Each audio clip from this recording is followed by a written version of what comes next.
ఓం శ్రీకృష్ణ పరబ్రహ్మణే నమః. ఓం శుక్లాంబరధరం విష్ణుం శశివర్ణం చతుర్భుజం ప్రసన్నవదనం ధ్యాయేత్ సర్వవిఘ్నోపశాంతయే. ఓం అఖండమండలాకారం వ్యాప్తం యేన చరాచరం తత్పదం దర్శితం యేన తస్మై శ్రీగురువే నమః. ఓం శ్రీకృష్ణం కమలపత్రాక్షం పుణ్యశ్రవణకీర్తనం వాసుదేవం జగజ్యోనిం నౌమి నారాయణ హరిం. ఓం వ్యాసాయ విష్ణురూపాయ వ్యాసరూపాయ విష్ణువే నమో వై బ్రహ్మనిధయే వాసిష్ఠాయ నమో నమః. ఓం నారాయణం నమస్కృత్య నరం చైవ నరోత్తమం దేవీం సరస్వతీం వ్యాసం తతో జయముదీరయేత్. అథ ధ్యానం. ఓం పార్థాయ ప్రతిబోధితాం భగవతా నారాయణేన స్వయం వ్యాసేన గ్రథితాం పురాణమునినా మధ్యే మహాభారతం అద్వైతామృతవర్షిణీం భగవతి అష్టాదశాధ్యాయినీం వంభత్వామనుసందధామి భగవద్గీతే భవద్వేషిణీం. నమోస్తుతే వ్యాస విశాలబుద్ధే పుల్లారవిందాయతపత్రనేత్ర येन त्वया भारततैलपूर्णः प्रज्वालितो ज्ञानमयप्रदीपः प्रसन्नपारिजाताय स्तोत्रवैत्रैकपाणये ज्ञानमुद्राय कृष्णाय गीतामृतदुहे नमः. वसुदेवसुतं देवं कंसचाणूरमर्दनं देवकी परमानन्दं कृष्णं वन्दे जगद्गुरुं. भीष्मद्रोणतटा जयद्रथचला गान्धारनीलोत्पला शल्यग्रावती कृपेण वहनी कर्णेन वेलाकुला अश्वत्थाम विकर्णघोरमकरा दुर्योधनावर्तिनी सोत्तीर्णा खलु पाण्डवैरननदी कैवर्तक केशवा पाराशर्यवच सरोजममलं गीतार्धगन्धोत्कटं नानाख्यानककेसरं हरिकथा सम्बोधनाबोधितं लोके सज्जनषट्पदैरहरः पेतीयमानं मुदा भूयाद्भारतपङ्कजं कलिमलपद्मंसि नं श्रेयसे. मूकं करोति वाचालं पङ्गुं लङ्घयते गिरिं यत्कृपातमहं वन्दे परमानन्दमाधवं. शान्ताकारं भुजगशयनं पद्मनाभं सुरेशं विश्वाधारं गगनसदृशं मेघवर्णं शुभाङ्गं लक्ष्मीकान्तं कमलनयनं योगिविद्यानगम्यं वन्दे विष्णुं भवभयहरं सर्वलोकैकनाथं. यं ब्रह्मवर्णेन्द्ररुद्रमरुतः स्तुन्वन्ति दिव्यस्तवै वेदै साङ्गपदक्रमोपनिषदै गायन्ति यं सामघा ध्यानावस्थितसद्गतेन मनसा पश्यन्ति यं योगिनो यस्यान्तं न विदुं सुरासुरगणा. देवाय तस्मै नमः देवाय तस्मै नमः.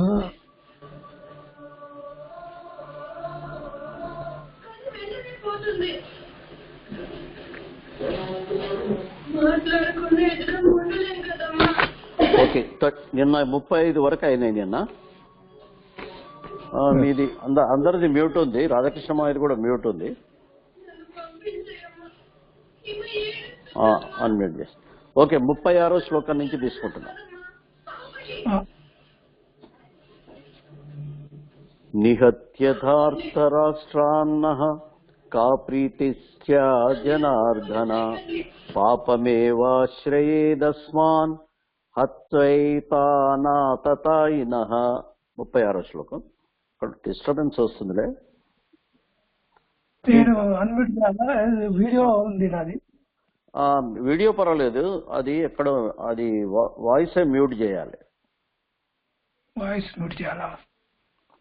దాంతో డిస్టర్బెన్స్. ఎందుకంటే నేను ఇయర్ ఫోన్ ఇది యూజ్ చేయటం లేదు, దానివల్ల అవుతుందా ఏమో. అది కూడా కావచ్చులేండి. ఒక్క నిమిషం. ఏంటంటే ఇప్పుడు కొత్త ట్యాబ్ కనెక్ట్ చేసాము, అది ఎందుకు అది యూజ్ చేయండి. మరి అది ఇయర్ ఫోన్ యూజ్ చేయండి. ఇయర్ ఫోన్ యూజ్ చేస్తాను.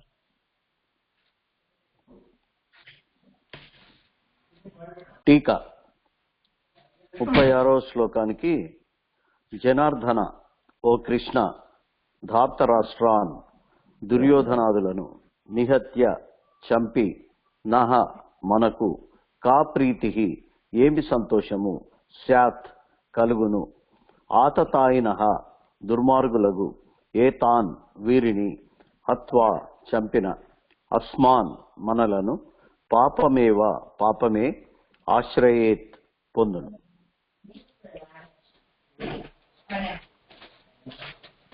ఎక్కడ పెట్టాలి?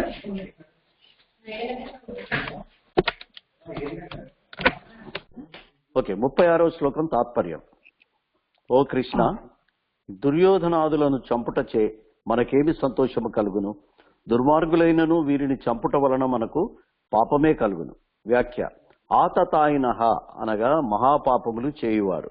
1 ఇంటికి నిప్పంటించువాడు, 2 విషము పెట్టువాడు, 3 ఆయుధములు ధరించి హింసించువాడు, 4 ధనమును అపహరించువాడు, 5 భూమిని ఆక్రమించువాడు, 6 ఇతరుల భార్యలను హరించువాడు అను ఈ 6గురును ఆతతాయులు అనబడుదురు. దుర్యోధనాదులు ఈ 6 రకముల పాపములను చేసిన వారే. 37వ శ్లోకం. తస్మాన్నర్హా వయం హస్తుం ఆర్తరాష్ట్రాన్ స్వబాంధవాన్ స్వజనం హి కథం హత్వా సుఖినస్యామ మాధవ. టీకా. మాధవ, ఓ కృష్ణ, తస్మాత్ అందువలన, స్వబాంధవాన్ మన బంధువులకు, ధార్తరాష్ట్రాన్ దుర్యోధనాదులను, హంతుం చంపుటకు, వయం మనము, నార్హాహ తగిన వారము కాము, స్వజనం మన వారిని, హత్వా చంపి, సుఖినః సుఖవంతులము, కథం ఎట్లు, శ్యామహి కాగలము. తాత్పర్యం.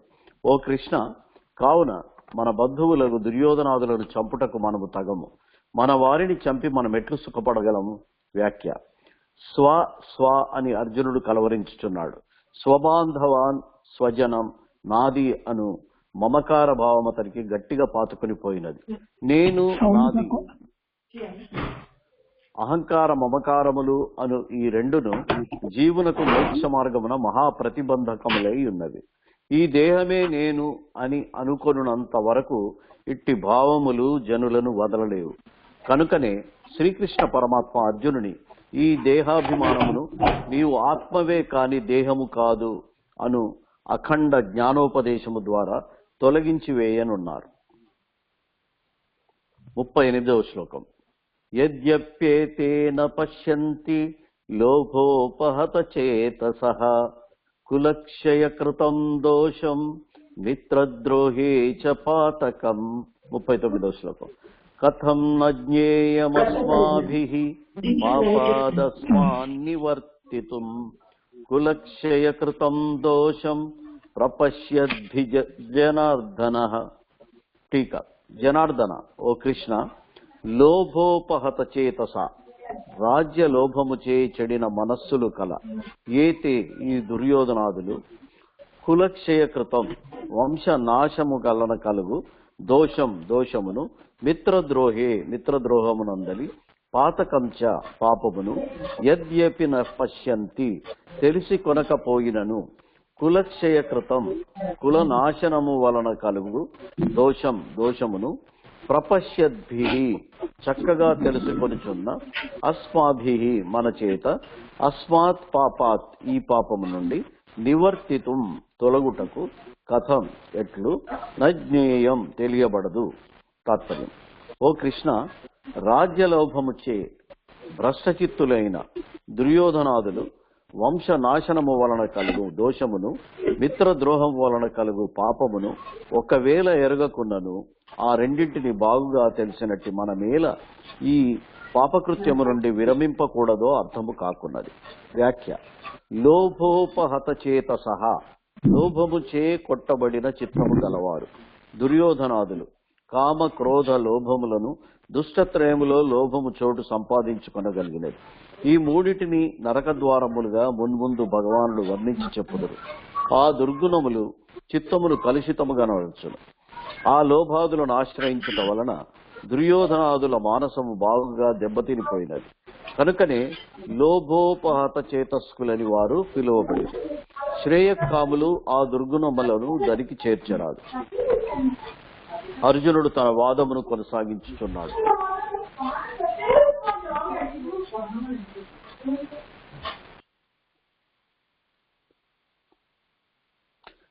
నలభైవ శ్లోకం. కులక్షయే ప్రణశ్యంతి కులధర్మాత్ సనాతనాః ధర్మే నష్టే కులం కృత్స్నం అధర్మోభిభవత్యుత. 41వ శ్లోకం. అధర్మాభిభవాత్ కృష్ణ ప్రదుష్యంతి కుల స్త్రియః స్త్రీషు దుష్టాసు వార్ష్ణేయ జాయతే వర్ణ సంకరః. 42. సంకరో నరకాయైవ కులజ్ఞానాం కులస్య చ పతంతి పితరో హేషాం లుప్తపిండోదక క్రియాః. టీకా.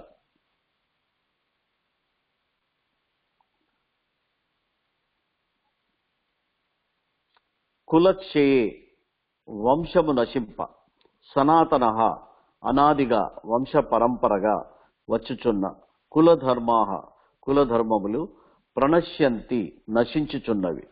ధర్మే నష్టే ధర్మము నశింప, కృత్స్నం సమస్తమైన కులం కులమును, అధర్మ అధర్మము అభిభవతి ఉత వ్యాపించును కదా. కృష్ణ ఓ కృష్ణ, అధర్మాభిభవాత్ అధర్మము వృద్ధి నొందుట వలన కులస్త్రియ కులస్త్రీలు ప్రదుష్యంతి చాలా చెడిపోదురు.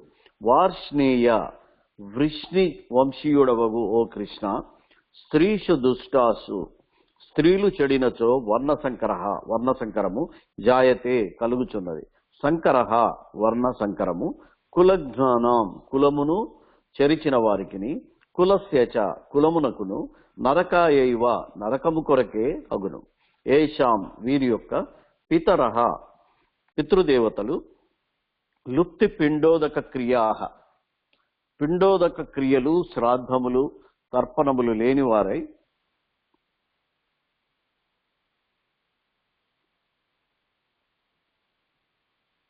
పతంతి అధోగతిని పొందుతుడు. తాత్పర్యం: ఓ కృష్ణ, కులము నశించుటచే అనాదిగా వచ్చు కులధర్మములు అంతరించిపోవును.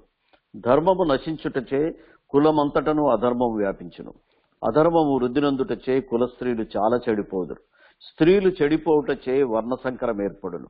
అట్టి వర్ణ సంకరము వలన సంకరము చేసిన వారికి సంకరము నొందిన కులమునకు కూడా నరకము సంప్రాప్తించును.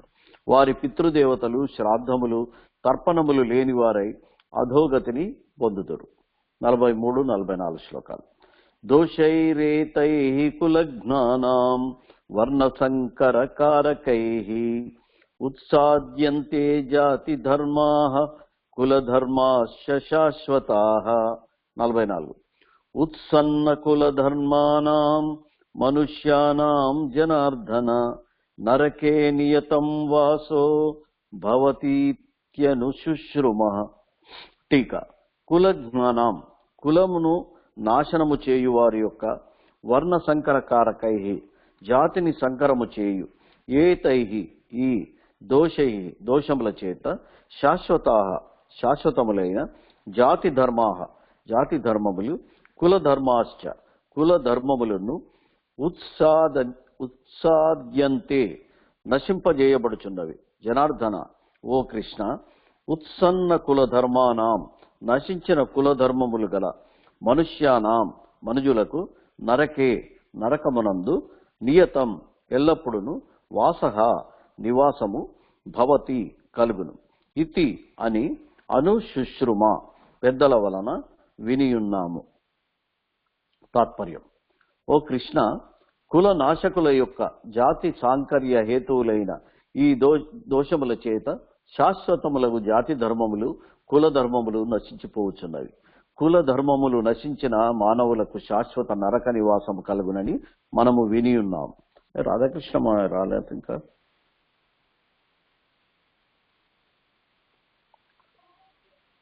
45వ శ్లోకం. ఉన్నారా? ఓకే. అహో బత మహత్సాపం కర్తుం వ్యవసితా వయం యద్రాజ్య సుఖలోభేన హంతుం స్వజనముద్యతాః. టీకా. అహో ఆశ్చర్యము, బత అయ్యో, యత్ ఏ కారణము వలన, వయం మనము, రాజ్య సుఖలోభేన రాజ్యసుఖమునందలి ఆశ చేత, స్వజనం బంధువులను, హంతుం చంపుటకు, ఉద్యతాః ప్రయత్నించితిమో, తత్ ఆ కారణము చేత, మహత్పాపం మహాపాతకమును, కర్తుం చేయుటకు, వ్యవసితాః సమకట్టిన వారమైతిమి. తాత్పర్యం: కటకట రాజ్యసుఖమందలి ఆశచే మనము బంధువులను చంపుటకు ఉద్యమించి మహాపాపమును చేయుటకు సమకట్టితివి కదా. 46. యది మామ ప్రతీకారం అశస్త్రం శస్త్రపానయః ధార్తరాష్ట్రారణేహన్యు సన్మే క్షేమతరం భవేత్. అశస్త్రం శస్త్రమును ధరింపకనున్నట్టియు, అప్రతీకారం ఎదిరించకనున్నట్టియు, మాం నన్ను, రణే యుద్ధమునందు, శస్త్రపానయ చేతియందాయుధములను ధరించిన ధార్తరాష్ట్రాః దుర్యోధనాదులు, హన్యు యది చంపుదురేని, తత్ అది, మే నాకు, క్షేమతరం మరింత క్షేమమైనది, భవేత్ అగును. ఆయుధములు ధరింపకయు ఎదిరించకయునున్న నన్ను ఆయుధములు చేపూనిన దుర్యోధనాదులు ఈ యుద్ధమున చంపుదురేని, అది నాకు మరింత క్షేమమైనదియే అగును. వ్యాఖ్య. క్షేమతరం నిరస్సురుడై ఉన్న తాను శత్రువు చే చంపబడినచో అది చాలా మేలే అగునని అర్జునుడు ఈ క్రింది కారణములచే చెప్పి ఉండవచ్చును. 1. కులనాశనము చేసి కొత్తగా పాపము సంపాదించుట తొలగిపోయి అత్తరి పూర్వపుణ్యమును కాపాడుకొనుట జరుగును. 2. బంధువధ వలన కలుగు పాపము తప్పిపోవును. 3. బంధుమిత్రాదుల ప్రాణములు దక్కును. 4. బంధుమిత్రాదుల ప్రాణములను కాపాడుట వలన కలుగు పుణ్యము స్వకీయ మోక్ష సాధనకు ఉపకరించును. 47వ శ్లోకంలో అర్జునుడి ప్రకారముగా తన మానసిక ఆందోళనను శ్రీకృష్ణ పరమాత్మకు వ్యక్తము చేసి తదుపరి ఏమి అనర్జనో సంజయుడు చెప్పుచున్నాడు. సంజయ ఉవాచ ఏవ భుక్త్వార్జున సంఖ్యే రథోపస్థౌపాస్పిషత్ విసృజ్య సశరం చాపం శోక సంవిఘ్న మానసః. సంజయ ఉవాచ సంజయుడు చెప్పాను. టీకా. సంఖ్యే యుద్ధభూమినందు అర్జునుడు ఏవం ఈ ప్రకారముగా ఉక్త్వా చెప్పి శోక సంవిఘ్న మానసః దుఃఖముచే మిక్కిలి చెలించిన మనస్సు గలవాడై సశరం బాణముతో కూడిన చాపం ధనస్సును విసృజ్య విడిచిపెట్టి రథోపస్థే రథము మీద ఉపావిశత్ చతికిలబడెను. సంజయుడు చెప్పెను, ఓ ధృతరాష్ట్ర మహారాజా, యుద్ధభూమి అర్జునుడు ఈ ప్రకారముగా చెప్పి శోకముచే కలతనొందిన చిత్తము కలవాడై బాణముతో కూడిన వింటిని పారవేచి రథముపై చతికిలపడెను. వ్యాఖ్య. శోక సంవిఘ్న మానసః అర్జునుడు శోకాకులిత చిత్తుడై ధనుర్బాణములను సైతము జారవిడిచెను. అర్జునుడి జీవితమునందు నిరుత్సాహముచే ధనస్సును వదిలివేసిన ఘట్టము ఇంతదనక ఒక్కటియునూ లేదు. కావున దీనికేదియో ప్రబలమైన కారణం ఉండియే ఉండవలెను. స్వజన క్షయమును గూర్చిన ఆందోళనయే అది. ఆ ఆందోళన ఆవేదనగా మారెను. తత్ఫలితముగా అతడు రాజ్యమును భోగములను తృణీకరించి వైచెను, యుద్ధమును నిరాకరించెను. అర్జునుని యొక్క ఈ పరమ విరక్తిని ఊతగా తీసుకొని శ్రీకృష్ణ పరమాత్మ అతనికి చక్కని ఆత్మజ్ఞానోపదేశము చేసిరి. అర్జునుడి విషాదముగా నుండక విషాద యోగముగా మారాను. ఏలయనినా అర్జునుడు ప్రాపంచిక సుఖముల ఎడల రాజ్య భోగముల ఎడల విముఖత్వము కలిగి ధర్మమును తెలుసుకొనుట కొరకై పరితపించను. ధర్మ సమ్మూఢ చేతాహ అట్టి పరితాపము ముముక్షువులకు అత్యావశ్యకమయ్యున్నది. దైవము కొరకు ధర్మము కొరకు కలుగు పరితాపము విషాదము యోగమునకు దారితీయును. ఒక దానియందు విషయ భోగములందు విరక్తి, మరి ఒక దానియందు ధర్మమునందు ఆసక్తి మోక్షమునకు అత్యావశ్యకమయ్యున్నది. అనగా ప్రాపంచిక వైభవములందు విరక్తి, ధర్మమునందు దైవమునందు ఆసక్తి ఉండిననే పరమార్థ పదమున జీవుడు త్వరితముగా పురోగమను సల్పగలడు. అర్జునునికి రెండును సమకూడినవి కనుకనే అతని అర్హతను గుర్తెరిగి శ్రీకృష్ణ పరమాత్మ వెనువెంటనే చక్కని జ్ఞానోపదేశములు చేసిరి. అర్జునుని వలనే ఎవరైనప్పటికీ దృశ్య విషయములపై విరక్తి కలిగి ధర్మము కొరకై తహతహలాడినచో భగవదనుగ్రహంచే అతనికి జ్ఞానోదయము పరమశాంతి తప్పక లభించగలవు. ఓం ఇతి శ్రీమద్భగవద్గీతాసు ఉపనిషత్సు బ్రహ్మ విద్యాయాం యోగశాస్త్రే శ్రీకృష్ణార్జున సంవాదే అర్జున విషాద యోగో నామ ప్రథమోధ్యాయః. ఇది ఉపనిషత్ ప్రతిపాదకమును బ్రహ్మ విద్యయు యోగశాస్త్రమును శ్రీకృష్ణార్జున సంవాదమునగు శ్రీ భగవద్గీతలందు అర్జున విషాద యోగమును మొదటి అధ్యాయం. ఓం తత్సత్.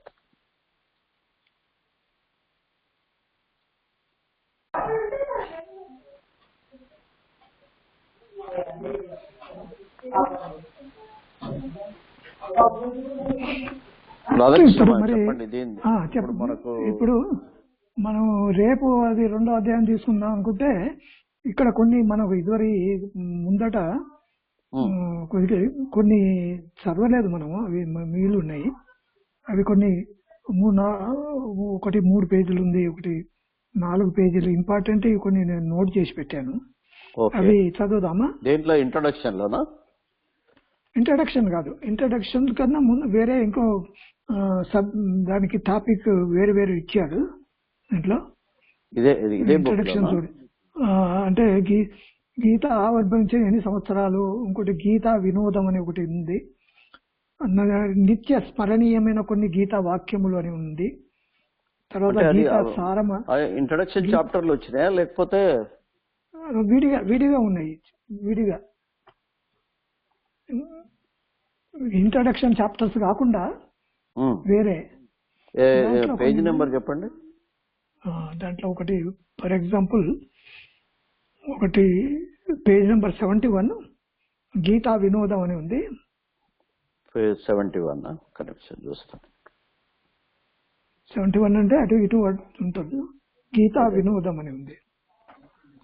గీతా వినోదం అంటే చూద్దాం, ఇండెక్స్ చూద్దాం.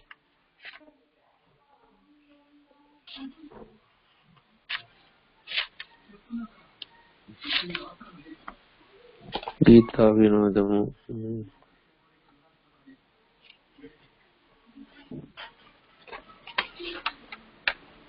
గీతా స్తోత్ర కదంబము, గీతా శ్లోకముల చందో వివరణ,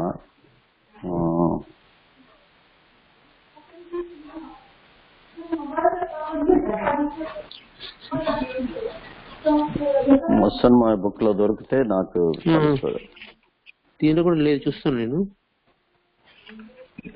గీతా వినోదం అవ్వడం లేదు మరి.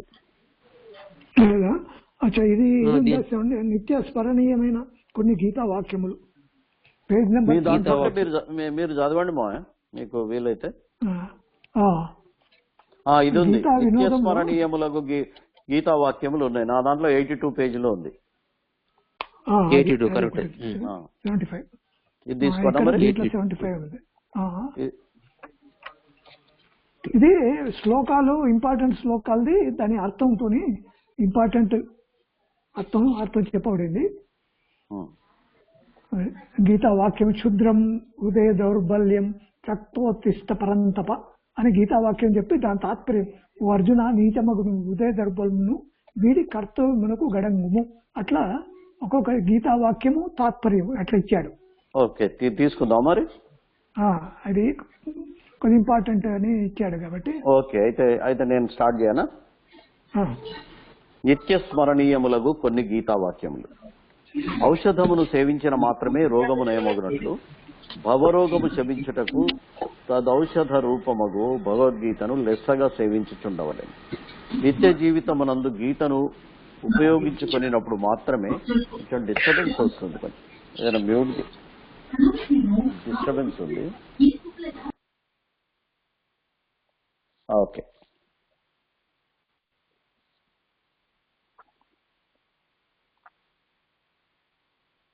గీతను ఉపయోగించుకున్నప్పుడు మాత్రమే సంసార దుఃఖములు శమించగలవు.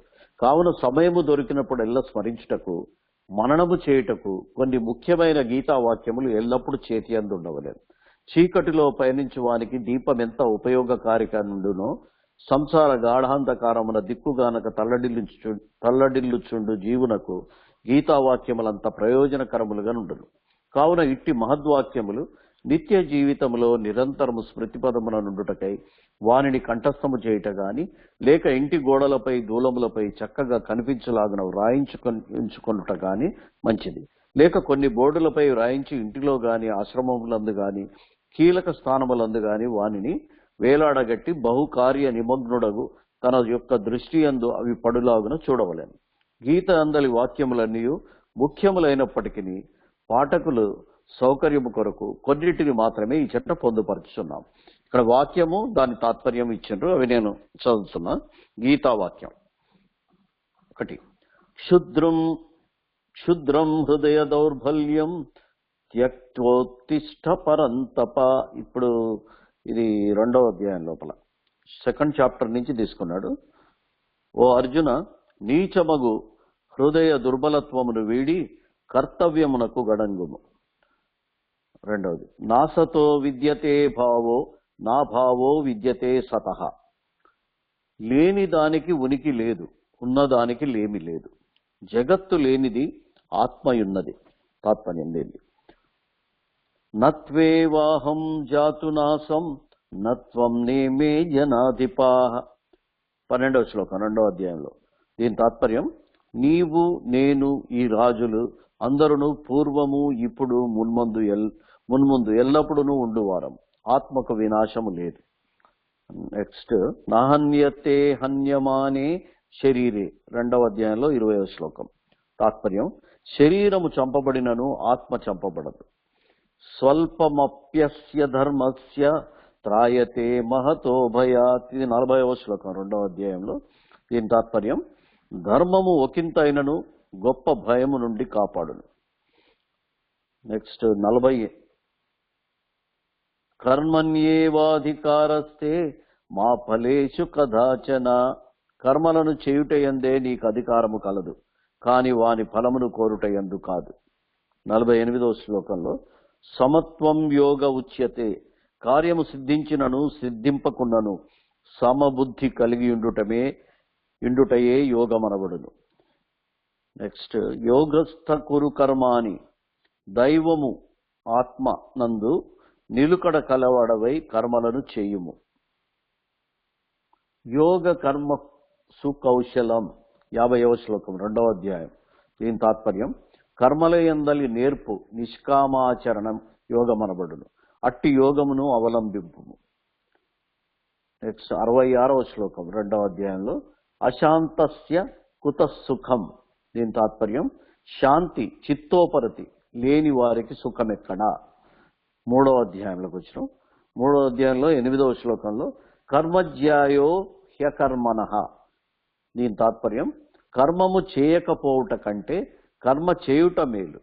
తమోగుణ భూయిష్ఠుని కంటే కార్యాచరణశీలుడు శ్రేష్ఠుడని భావం. 3వ అధ్యాయంలో 30వ శ్లోకం, యుధ్యస్వ విగత జ్వరః. దీని తాత్పర్యం, సంతాపము లేనివాడవై యుద్ధము చేయుము, కార్యశీలుడవు కమ్ము. 43వ శ్లోకం 3వ అధ్యాయంలో, జహి శత్రుం మహాబాహో కామరూపం దురాసదం. ఓ అర్జున, దుర్జేయమగు కామమును శత్రువును నశింపజేయుము. 4వ అధ్యాయంలో 33వ శ్లోకం, సర్వం కర్మాఖిలం పార్థ జ్ఞానే పరిసమాప్యతే. దీని తాత్పర్యం, సమస్త కర్మయు జ్ఞానమందు పరిసమాప్తిని పొందుచున్నది. 4వ అధ్యాయంలో 38వ శ్లోకం, నహి జ్ఞానేన సదృశం పవిత్రమిహం నిహ విద్యతే. దీని తాత్పర్యం, ఈ ప్రపంచమున జ్ఞానముతో సమానమైన పవిత్రమైన వస్తువు మరి ఒకటి లేదు. 4వ అధ్యాయం 39వ శ్లోకంలో, శ్రద్ధావాన్ లభతే జ్ఞానం. తాత్పర్యం, శ్రద్ధ కలవాడే జ్ఞానమును పొందును. 4వ అధ్యాయం 40వ శ్లోకంలో, నసుఖం సంశయాత్మనః. తాత్పర్యం, మనస్సునందు సంశయములు పెట్టుకొని ఉండు వానికి సుఖమెన్నటికి లభింపదు. 5వ అధ్యాయంలో 28వ శ్లోకం, విగతేచ్ఛా భయక్రోధో యస్సదా ముక్త ఏవ సహ. కామ క్రోధ భయాదులు లేనివాడు ఎల్లప్పుడూ ముక్తుడే అయి ఉన్నాడు. 29వ శ్లోకం 5వ అధ్యాయంలో, జ్ఞాత్వా మాం శాంతి మృచ్ఛతి. తాత్పర్యం, నన్ను అనగా ఆత్మను తెలుసుకొని జీవుడు పరమశాంతిని పొందుచున్నాడు. 6వ అధ్యాయంలో 5వ శ్లోకం, ఉద్ధరేదాత్మానం. దీని తాత్పర్యం, తన్ను తానే ఉద్ధరించుకొనవలెను.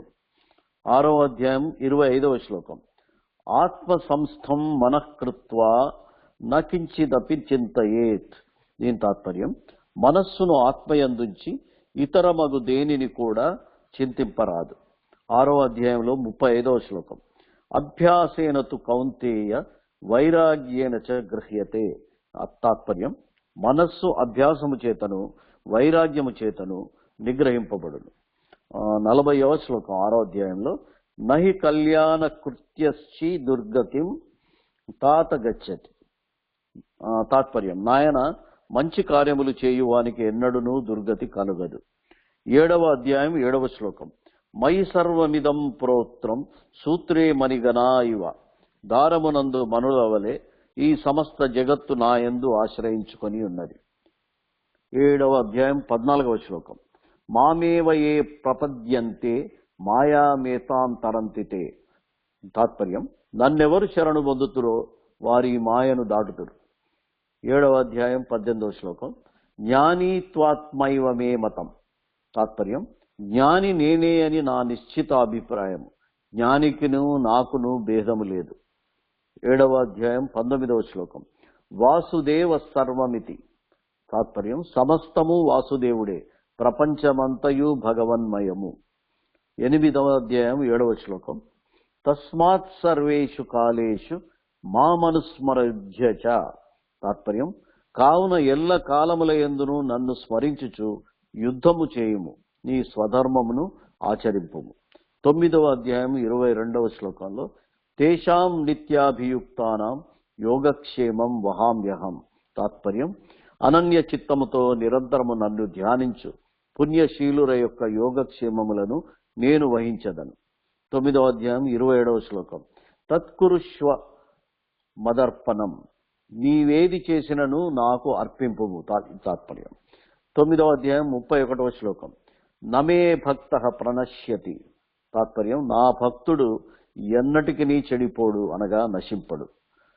33వ శ్లోకం 9వ అధ్యాయంలో. అనిత్యమసుఖం లోకమిమం ప్రాప్య భజస్వమాం.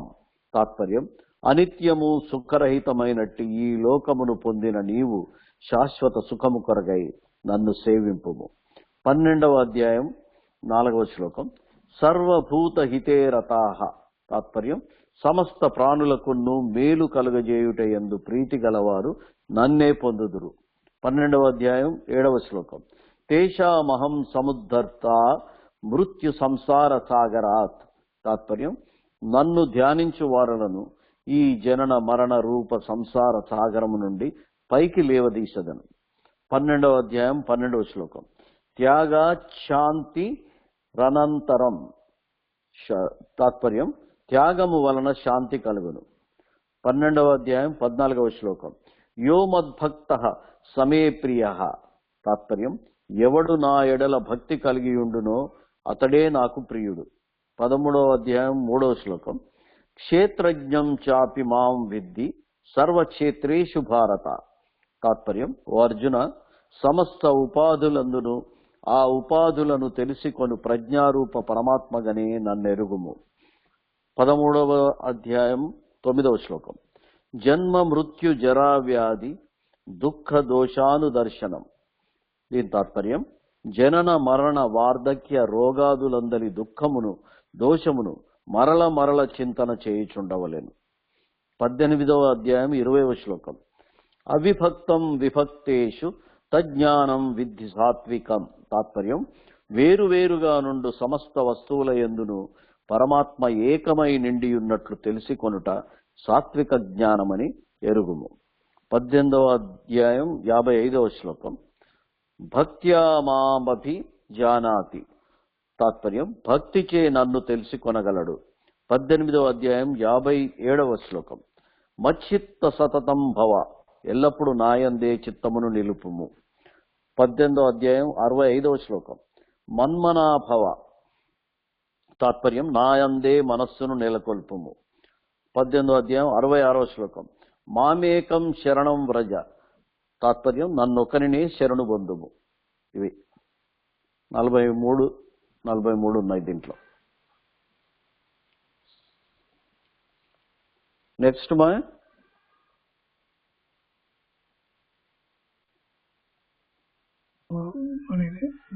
అన్మ్యూట్ చేస్తాను. అన్మ్యూట్ చేయలేదు. దీని తర్వాత సప్త గీత ఎందలి ఉపమానములు. గీత ఎందలి ఉపమానములు నేను చదువుతాను. అది పేజ్ చెప్పండి మా. ఏ పేజ్? 80. చెప్పండి, చదవండి. గీత ఎందలి ఉపమానములు. మహాత్ములు తమ బోధించు గంభీర తత్వములు జనసామాన్యం యొక్క హృదయమున నాటుట కొరకై పెక్కు దృష్టాంతములను వాడుచుందరు. తద్వారా క్లిష్ట భావములను జనులకు సులభముగా బోధపడుతుండదు. రామాయణమునందు యోగ వాసిష్ట భారత భాగవతాదులందును 87 పెద్దల బోధలయందు దృష్టాంతములు కోకొల్లుగా వాడబడినవి. గీత యందు శ్రీకృష్ణమూర్తి ఇట్టి పద్ధతిని అనుసరించి అనుపమ ఆధ్యాత్మిక తత్వములను చక్కని సాదృశ్యముల ద్వారా బోధించుతూ పోయాను. వారు తెలిపిన ఉపమానములు ఇక్కడ పేర్కొనబడుతున్నవి. వినబడుతుందా? వినబడుతున్నా. ఒకటి, మనుజుడు పాత బట్టలను విడిచి ఇతరములకు కొత్త బట్టలను ఎట్లు ధరించుతున్నాడో అట్లే ఆత్మయు పాత శరీరములను వదిలి కొత్త శరీరములను ధరించుచున్నది. ఇది 2వ అధ్యాయంలో 22వ శ్లోకం. తర్వాత 2వ, సర్వత్ర జలముచే పరిపూర్ణమైన గొప్ప జలాశయము లభింప అత్తరి స్వల్ప జలముతో కూడిన బావి మొదలగు వారి యందు మనుజునకెంత ప్రయోజనం ఉండునో అనుభవజ్ఞుడగు బ్రహ్మజ్ఞానికి సమస్త వేదములందును అంత ప్రయోజనమే ఉండును. తర్వాత 3, తాబేలు తన అవయములను లోనికి ముడుచుకున్నట్లు యోగి వాడు ఇంద్రియములను విషయముల నుండి ఎప్పుడు మరలించుకున్నో అప్పుడు అతని జ్ఞానము స్థిరమైనదిగా నగుచున్నది. ఇది 2వ అధ్యాయంలో 58వ శ్లోకం ఇది. తర్వాత, జలముచే సంపూర్ణంగా నింపబడినది స్థిరమైన ఉనికి కలిగినగు సముద్రమును నదులు మొదలగు వాని ఉదకములు ఏ ప్రకారంగా ప్రవేశించుతున్నావో ఆ ప్రకారంగా సమస్తమైన కోరికలు ఏ బ్రహ్మనిష్ఠుని యందు ప్రవేశించి అణగిపోవుచున్నవో అట్టి మానవుడే శాంతి పొందును గాని విషయాసక్తి కలవాడు కాదు. ఇది 2వ అధ్యాయంలో 70వ శ్లోకం. తర్వాత, పొగ చేత నిప్పు, దుమ్ము చేత అద్దం, మావి చేత గర్భము, అందరి శిశువు ఏలాగున కప్పబడి ఉన్నావో అలాగునే కామముచే ఆత్మజ్ఞానమును కప్పబడి ఉన్నది. ఇది 3వ అధ్యాయంలో 38వ శ్లోకం. తర్వాత 5వది, ఓ అర్జున, లెస్సగా మండుతున్న అగ్ని ఏ ప్రకారంగా కట్టెలను భస్మం మండుతున్నో ఆ ప్రకారమే జ్ఞానమను అగ్నియు సమస్త కర్మలను భస్మం మనుర్చివేయును. అంటే 4వ అధ్యాయంలో 37వ శ్లోకం. తర్వాత 7వది, ఎవడు తాను చేయి కార్యములను పరమాత్మ యందు సమర్పించి ఫలాసక్తిని విడిచివేయును అట్టి వానికి తామరాకునకు నీరంటన్నట్లు పాపములు అంటకుండును. 5వ అధ్యాయంలో 10వ శ్లోకం. తర్వాత 8వది, ఏ ప్రకారము గాలి వీచని చోటగల దీపము నిశ్చలముగా నుండును ఆ ప్రకారం ఆత్మ ధ్యానమందు లగ్నమై ఉన్న యోగి యొక్క స్వాధీన చిత్తము కూడా నిశ్చల స్థితిని పొంది ఉండును. కావున యోగి పుంగవులు నిశ్చల మనస్సునకు అట్టి దీపం యొక్క స్థితి ఉపమానంగా చెప్పబడినది. ఇది 6వ అధ్యాయంలో 34వ శ్లోకం. తర్వాత 9వది, అర్జున, నాకంటే ఇతరమైనది ఏదైనా ఈ ప్రపంచంలో ఒకంతైనా లేదు. దారమునందు మనుల వలె నాయంది సమస్త ప్రపంచమును కూర్చబడి ఉన్నది. ఇది 7వ అధ్యాయంలో 7వ శ్లోకం. తర్వాత 10వది, అంతటను సంచరించినది గొప్పదేవునగు వాయువు సర్వకాలములందు ఆకాశమునందు ఎట్లు నిలిచి ఉన్నదో అట్లే సమస్త భూతములను నా యందు ఉన్నవని తెలుసుకున్నాను. తర్వాత 11వది, అర్జున, ఈ శరీరము క్షేత్రమని చెప్పబడుచున్నది మరియు దీన్ని తెలియవాడు క్షేత్రజ్ఞుడని విద్యులు పేర్కొంటున్నారు. 13వ అధ్యాయంలో 2వ శ్లోకం. 12వది, అతి సూక్ష్మమై ఉండుటచే సర్వవ్యాపకమగు ఆకాశము దేని చేతను అంటబడక ఎట్లుండును అట్లే సర్వత్ర వ్యాపించి ఉన్న ఆత్మ దేహాదులచే అంటబడక ఉండును. ఇది 13వ అధ్యాయంలో 33వ శ్లోకం. 13వది, అర్జున, సూర్యుడు ఒక్కడు సమస్త లోకమును ఎట్లు ప్రకాశింపజేయుచున్నాడో అట్లే క్షేత్రజ్ఞుడు ఆత్మ దేహాది సమస్త క్షేత్రమును ప్రకాశింపజేయుచున్నాడు. ఇది 13వ అధ్యాయంలో 34వ శ్లోకం. ఇది 14వది, దేనికి వేదములు ఆకులుగా ఉన్నదో అట్టి సంసార రూప అశ్వత్థ వృక్షము అంటే రావి చెట్టును వేళ్ళు పైన కొమ్మలు కిందగా కలిగి ఉన్నది గను బహు కాల ముందున్నది గను పెద్దలు చెప్పుదురు. దానిని ఎవడు ఎరుగునో అతడు వేదం ఎరిగిన వాడను. ఇది 15వ అధ్యాయంలో 1వ శ్లోకం. 15 సంసారమును ఈ అశ్వత్థ వృక్షం యొక్క కొమ్మలు గుణములచే వృద్ధి నొందించబడినవి, విషములను చిగుళ్ళు కలవయు, ఈ పైకి నీ కిందకు వ్యాపించబడి ఉన్నది. దాని వేళ్లు మనుష్య లోకమునందు కర్మ సంబంధము కలిగి కిందికి కూడా విస్తరించి ఉన్నది. 16 వాయువు పుష్పములు మున్నగు వాసన గల పదార్థముల నుండి బయలుదేరినప్పుడు ఆయా పదార్థములను అసటిని విడిచి అందరి గంధానువుల నెట్టు తీసుకుని పోచున్నదో అట్లే జీవుడు ఒక దేవుని వదిలి మరి ఒక దేవుని పొందినప్పుడు శరీరం నచ్చని విడిచిపెట్టినను దాని నుండి మనస్సు మొదలగు 6 ఇంద్రియములను వాసనలను తీసుకొని వెడల్చున్నాడు. 15వ అధ్యాయంలో 8వ శ్లోకం. 17 నిప్పు పొగచే కప్పబడినట్లు సమస్త కర్మలను దృశ్యరూప దోషం చేత కప్పబడి ఉన్నది. 18 ఇది 18వ అధ్యాయంలో 15వ శ్లోకం.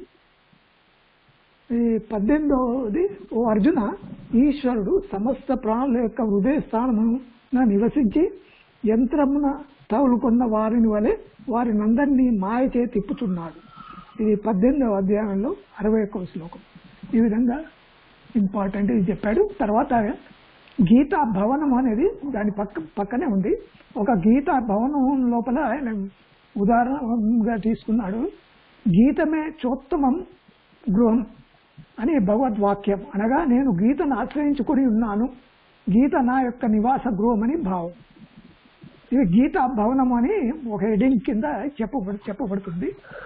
ఈ ప్రకారంగా గీతా మహాత్మ్యం గీతా గృహం గురించిన భగవానుడు తెలిపి ఉన్నాడు. ఈ గృహం యొక్క స్వరూప స్వభావములు వివరము ఈ కింద తెలుపబడుచున్నది. గీతా సౌధ వివరములు. నిర్మాత శ్రీకృష్ణ పరమాత్మ, అలంకరణకర్త శ్రీ వేదవ్యాస మునీంద్రులు. ఆకారం 3 అంతస్తులు గలది. పునాది అర్జున విషాద యోగం ప్రథమాధ్యాయము. మొదటి అంతస్తు 5 గదులు.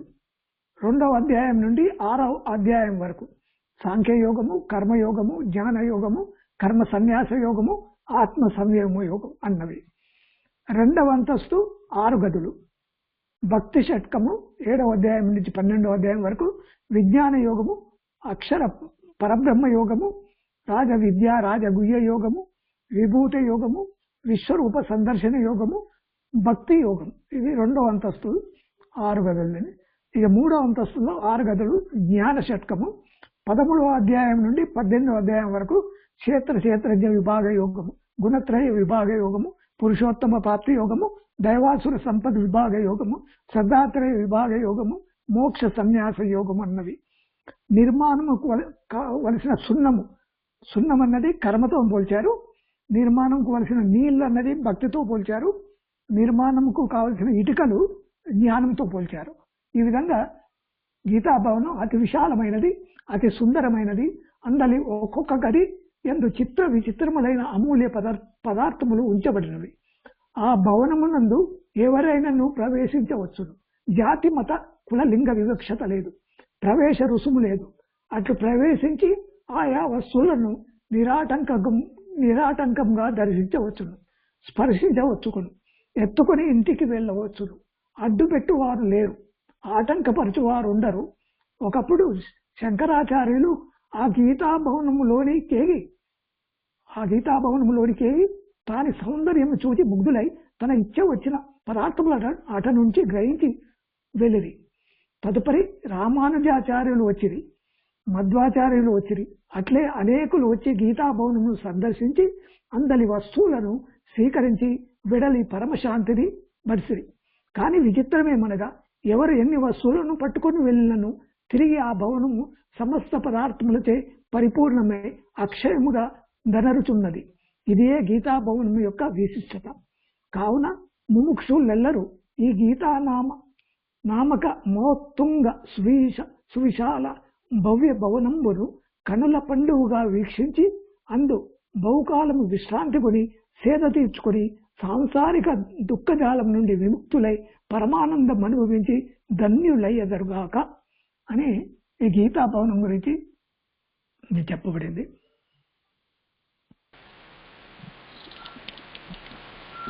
ఒకటి గీత, ఒకటి అదృష్ట సంఖ్య 18 అదృష్ట సంఖ్య గురించి చెప్పబడింది 62వ పేజీలో. చిన్నది అది.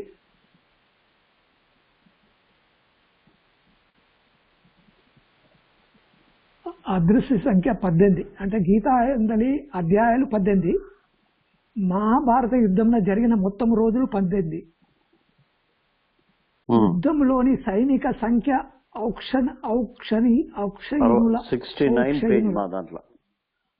మీది 69. యుద్ధంలో సైనికుల సంఖ్య ఔక్షయినులట, అది 18 ఔక్షయినులట. అక్షౌహిణులు 18, 11 వాళ్ళయి కౌరవులై, 7 పాండవులై. తర్వాత మహాభారత గ్రంథంలోని పర్వములు 18. తర్వాత ఔక్షయినులు అంటే ఇక్కడ చెప్పారు దాని లెక్క. ఏనుగులు 21,870. ఈ 21,870 ఈ సంఖ్య, దీని మొత్తం ఈ అంకెలను కలిపితే మళ్ళీ 18 వస్తుంది. 2 + 1 + 8 + 7 అట్లా. తర్వాత రథములు 21,870, ఇవి కూడా కలిపితే 18. అట్లా 65,610 గుర్రాలు. ఈ గుర్రాల సంఖ్యను కూడా కలిపితే, ఒక్కొక్క అంకెను కలిపితే 18 వస్తాయి. తర్వాత 1,09,350 కాల్ బౌండ్లు, అట్లా అంటే సిపాయిలు అన్నట్టు వాళ్ళు కూడా మొత్తం కలిపితే, వాళ్ళ అంకెలు కూడా కలిపితే 18. మోక్ష సౌద సోపానములు అంతఃకరణ చతుష్టయం 1, పంచ ప్రాణములు 5, పంచ జ్ఞానేంద్రములు 5, పంచ కర్మేంద్రములు 5, దేహము 1, దృశ్యము 1. ఇది మొత్తం కలిపి మళ్ళీ 18. ఈ మనుషులకు మైనర్ తీర్కాలము 18, దేవాలయం మెట్లు 18, యజ్ఞములో ఋత్విక్కులు 18, ప్రప్రథమ ఉపనిషత్తుకు ఈశావాస్యంలోని మంత్రములు 18, గీత 2వ అధ్యాయం ఆత్మవర్ణ శ్లోకములు 18, గీత 2వ అధ్యాయం స్థిత ప్రజ్ఞ లక్షణ శ్లోకములు 18, దుర్గాదేవి గల భుజములు 18. సాంఖ్య మతానుసారంగా 18 సంఖ్య సోంభావమును సూచించుచున్నదని, లేక అహం బ్రహ్మస్మి అని మహావాక్యం యొక్క అర్థమును స్ఫురింపజేయుచున్నదని పెద్దలు చెప్పుదురు. ఇది అదృష్ట సంఖ్య గురించి చెప్పబడింది. తర్వాత 4 కకారములని చెప్పబడింది. గీత, గంగా, గాయత్రి, గోవిందుడు అని ఈ పేజీ 69లో చెప్పబడింది. 4 అంటే 4 కకారములు. గీత, గంగా చ గాయత్రి, గోవిందేతి వృధిస్థితే చతుర్గకార సంయుక్తే పునర్జన్మ న విద్యతే. గీత, గంగా చ గాయత్రి, గోవిందేతి వృధిస్థితే చతుర్గకార సంయుక్తే పునర్జన్మ న విద్యతే. మహాభారతము. అను గకారంతో ప్రారంభించు 4 ఎవడు అంటే గీత, గంగా, గాయత్రి, గోవిందుడు కలిగి ఉండును. ఈ గకారంతో ప్రారంభించిన 4 ఎవడు కలిగి ఉండును అంటే గీత, గంగా, గాయత్రి, గోవిందుడు ఎవడు కలిగి ఉండునో అట్టి వానికి పునర్జన్మ లేదు. అనగా జనన మరణ రూపముగు సంసార దుఃఖం నుండి అతడు విముక్తి నుండి కైవల్య పదవిని అధిష్ఠించునని భావం. గీతాధ్యయనము, గంగా స్నానము, గాయత్రి మంత్ర జపము, గోవిందుని ధ్యానము జీవితంలో అతి ముఖ్యములని గమనించవలను అని ఇది గకారం గురించి విశిష్టత చెప్పబడింది. తర్వాత ఇది మనకు గీత ఆవిర్భవించినది 5,121 సంవత్సరాలు ఇప్పటి వరకు. అంటే ఆ బుక్ పబ్లిష్ అయినంత వరకు. బుక్ పబ్లిష్ అయింది 5,108. మీరు యాడ్ చేశారు యాడ్ చేశాను నేను. 5,121 సంవత్సరాలు. 5,120. 5,121. ఓకే. గీతా వినోదం అనేది 71 లోపల ఇది ఏం చెప్పాడంటే, దాంట్లో చిన్నగా చెప్తాను. అదే గీతను సాక్షాత్తుగా విన్నవాడు అర్జునుడు ఒకడే కాదు, ఇంకా ముగ్గురు కలరు. అర్జుని రథం యొక్క టెక్కము పై కూర్చున్న హనుమంతుడు, వ్యాసులు, తర్వాత వాసుని అనుగ్రహించే సంజయుడు. ఇట్లా అర్జునుడు తర్వాత హనుమంతుడు, వ్యాసుడు, సంజయుడు, ఇట్లా నలుగురు విన్నారు అన్నట్టు. నలుగురు తర్వాత యుద్ధారంభమున అర్జునుడు కలిగిన అజ్ఞాన సమూహము శ్రీకృష్ణుని ముఖత గీత ఎంత విన్న తర్వాత తొలగిపోయినదని సామాన్యంగా జనులు తలంచుచుందురు. అందులకు నష్టోమోహ స్మృతిర్లబ్ధ అను 18 అధ్యాయము అందలిసి 73వ గీతా శ్లోకమును వారు ఉదాహరించుచుందురు. నిజమే, కానీ గీత 11వ అధ్యాయం యొక్క ప్రారంభమున అర్జునుడు ఈ కింది వాక్యములను పలికెను. మదనుగ్రహాయ పరమం గుయ్య మధ్యాత్మ సంగీతం యత్వయోక్తం వచస్థేన మోహోయం మిగతో మమ. ఇది 11వ అధ్యాయం 1వ శ్లోకము. మహాత్మ నాయందలి అనుగ్రహముచే నీవు బోధించినట్టి అతి రహస్యము ఈ ఆధ్యాత్మ జ్ఞానము వలన నా అజ్ఞానము తొలగిపోయినది అని కూడా అది అంతకుముందే అన్నాడట. అర్జునుని ముఖత వెలువడిన ఈ వాక్యముల ద్వారా అర్జుని మోహం గీతను దాదాపు సగము అంటే 10 అధ్యాయములు విన్నప్పుడే తొలగిపోయినదని స్పష్టపడగలదు. తర్వాత మూడోది, గీతా గ్రంథం యొక్క ఆశయము గీతా పదమును తలకిందులుగా చేసి చదివి తెలియగలదు. గీతాను తలకిందులుగా చేసిన తాగి అగును అనగా త్యాగిది కమ్ము అని గీత బోధించుతున్నది.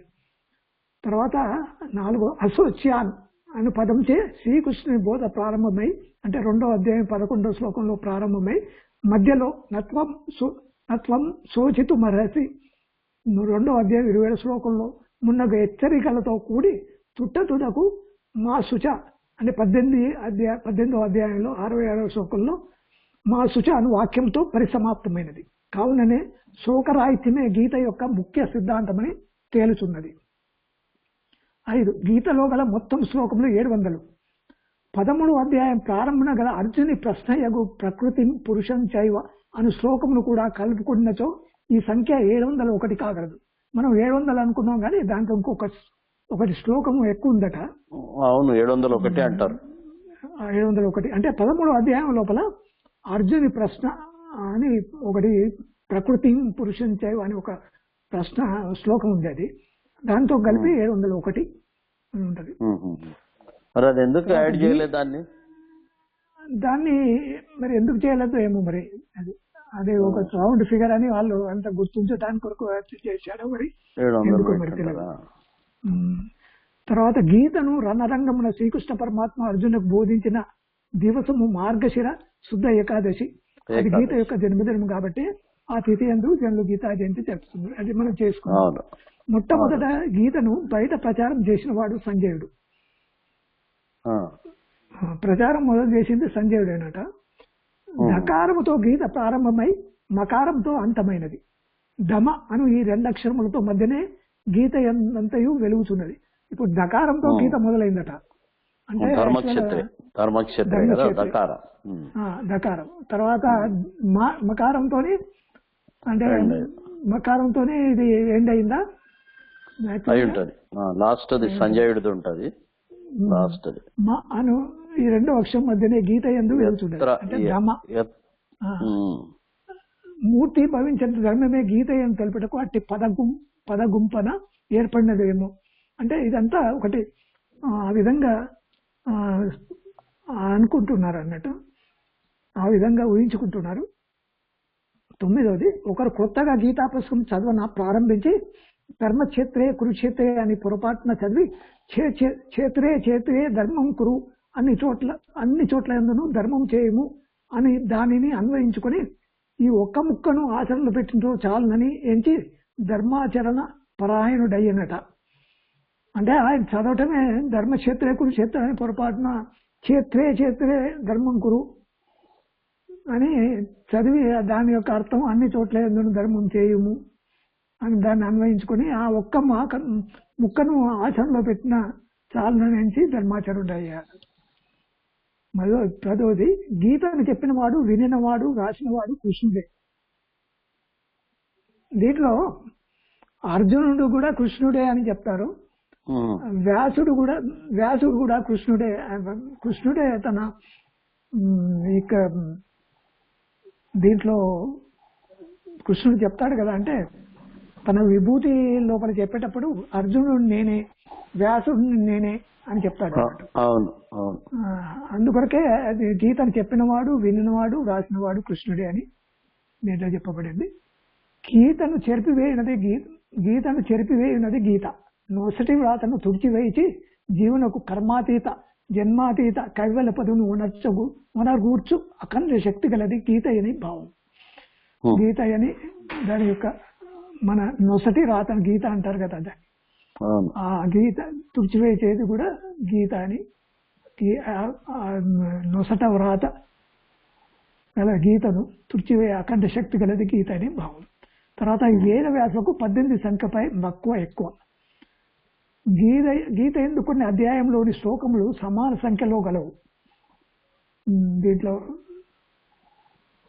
ఒకటో అధ్యాయం 6వ అధ్యాయం నుండి 47 శ్లోకాలు ఉన్నాయట. 4వ అధ్యాయము 10వ అధ్యాయంలో 42 శ్లోకాలు. 8వ అధ్యాయం 17వ అధ్యాయము 28 శ్లోకాలు. తర్వాత 9వ అధ్యాయం 13వ అధ్యాయం 34 శ్లోకాలు. 12వ అధ్యాయం 15వ అధ్యాయం 20 శ్లోకాలు. అట్లా సమానంగా ఉన్నది అన్నట్టు ఈ విధంగా.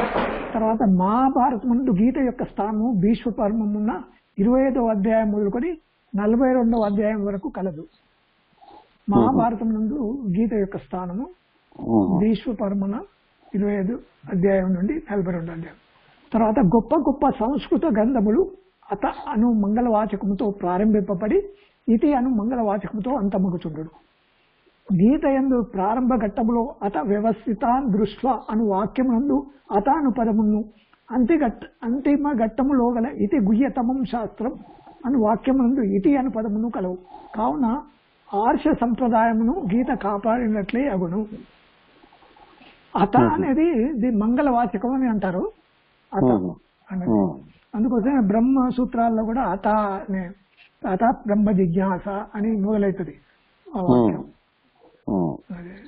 చాలా మటుకు సంవత్సర గ్రంథాలు అత అని మొదలు పెడతారు. కలియుగం మనకు 38 సంవత్సరాల పూర్వం అనగా ద్వాపర యుగాంతము గీత బోధింపబడినది.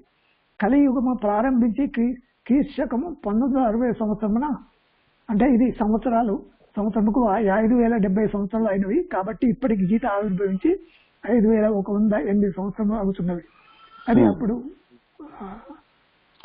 ఈ 1969 సంవత్సరం వరకు చెప్పబడింది. అది శ్రీకృష్ణుని అవతార కాలము ఉపాధి వయస్సు 120 సంవత్సరాలు, 7 నెలల 8 రోజుల 30 గడియాలు ఆయన అవతార కాలం అట శ్రీకృష్ణుని. గీతను బోధించే సమయంలో శ్రీకృష్ణుని వయస్సు దాదాపు 87 సంవత్సరాలు.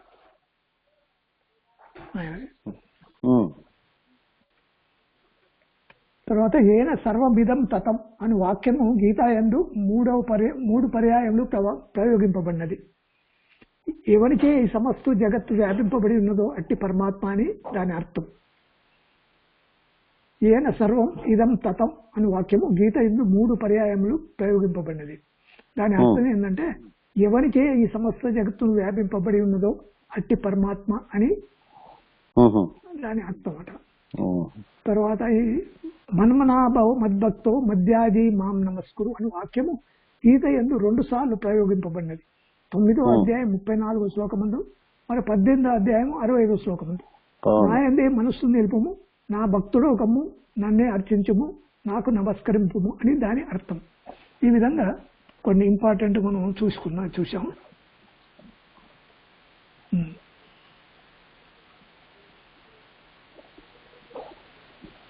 టైం అయింది కదా, గీతామాత్యం తీసుకోవాలి. ఇంకేమన్నా ఉన్నాయా దీంట్లో? ఏం లేవు కదా.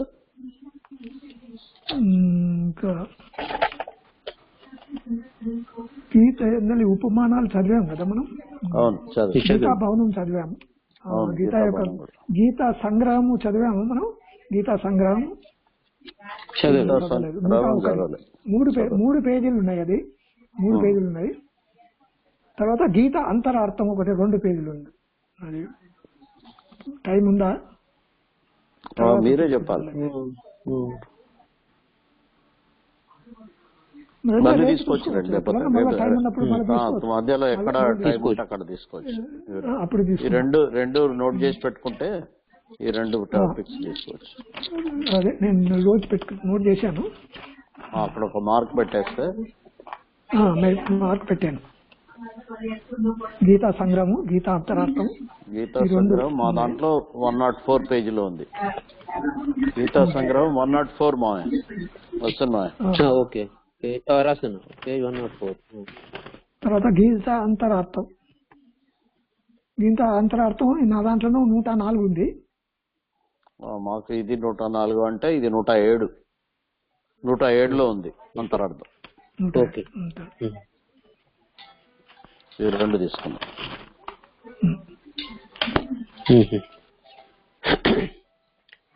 గీతా మహాత్మ్యం తీసుకున్నట్రా? నిన్న 2 తీసుకున్నారు కదా, 1, 2 అయినాయి. నిన్న 1, 2 అయినాయి. ఈ రోజు 3వది. అవును 3, 4. అవును ఈరోజు 3వది. ఓకే. మహాపాపాది పాపాని గీతాధ్యానం కరోతి చేత్ క్వచిత్ స్పర్శం న కుర్వంతి నలినీదలమహంస. తామరాకును నీరంటనట్లు గీతాధ్యానం చేయవారిని మహాపాపములు కూడా కొంచెమైనను అంటకుండును. గీతాయాః పుస్తకం యత్ర పాఠః ప్రవర్తతే తత్ర సర్వాణి తీర్థాని ప్రయాగాధీని తత్ర వై. ఎచట గీతా గ్రంథం ఉండునో మరియు ఎచట గీతా పారాయణం మునర్చబడుచుండునో అచట ప్రయాగ మొదలకు సమస్త తీర్థములను ఉండును. హరే కృష్ణ.